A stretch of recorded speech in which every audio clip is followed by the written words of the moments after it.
Patak na naman ang ulan sa loob ng bahay.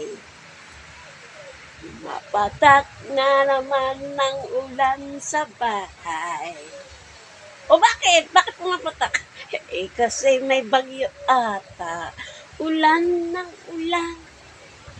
Hindi makalabas. Si ako. Hindi makalabas sa bahay. Makabili pa naman ako ng ulam. Patitilain muna natin.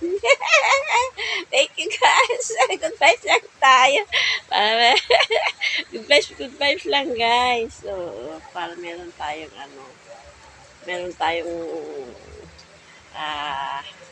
income dito sa ating ginagalawan na